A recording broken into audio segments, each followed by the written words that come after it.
Day news కి స్వాగతం. చిలుకలూరిపేట పట్టణ ఆర్యవైశ్య సంఘం వాసవి సేవా సంఘ ఆధ్వర్యంలో గత 20 రోజులుగా వేసవి దృష్ట్యా ఆర్వీఎస్ హైస్కూల్లో రోడ్లో వాసవి ధర్మ చలివేంద్రాన్ని నిర్వహించడం జరుగుతుంది. చలివేంద్రాన్ని మాజీ మంత్రి వర్యులు శాసనసభ్యులు ప్రతిపాటి పుల్లారావు ప్రారంభించారు. అందులో భాగంగా గురువారం మధ్య రమేష్ దంపతుల ఆర్థిక సహకారంతో మ్యాంగో జ్యూస్ ను ప్రజలకు అందించారు. ఈ సందర్భంగా ఆర్యవైశ్య సంఘం అధ్యక్షులు కొత్త కోటేశ్వరరావు మాట్లాడుతూ వేసవి దృష్ట్యా పరీక్షలు జరుగుతున్నందున చల్లటి తాగునీరు అందిస్తున్నామని, చలివేంద్రం ప్రారంభించి 20 రోజులు అయిన సందర్భంగా గురువారం చల్లని మ్యాంగో జ్యూస్ అందించామని చెప్పారు. ఈ కార్యక్రమంలో పట్టణ ఆర్యవైశ్య సంఘం శ్రీ వాసవి సేవా సంఘ అధ్యక్షులు కొత్త కోటేశ్వరరావు, సెక్రటరీ రాజ్మల్లు సూర్యరావు, శ్రీ వాసవి సేవా సంఘ ప్రధాన కార్యదర్శి కొప్పు రావురి కుమార్, కోశాధికారి గ్రంథి సుబ్బారావు, ఉపకోశాధికారి పొట్టి శ్రీనివాసరావు, కొత్తూరి కృష్ణ ప్రసాద్, కొత్త జోషిత్, మద్ది శ్రీను, దివ్వెల సుబ్రహ్మణ్యం, చిలకల రామలింగేశ్వరరావు, కోట కృష్ణుడు, పొట్టి సుబ్బారావు, శేఖర్, భవిరిశెట్టి మణికుమార్ తదితరులు పాల్గొన్నారు.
చెవులపేట అన్నదాన పత్రం తిరిగి వారు సహకారంతో ఈ రోజు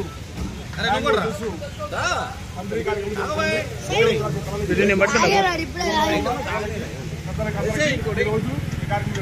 అలాగే గత 20 రోజులుగా మేము ఇక్కడ ధర్మచలంలో ఏర్పాటు చేసి ప్రతిరోజు ఒక దాతతో వాళ్ళ దాతల సహకారంతో చర్మను రన్నింగ్ చేయడం జరుగుతుంది. అందరినీ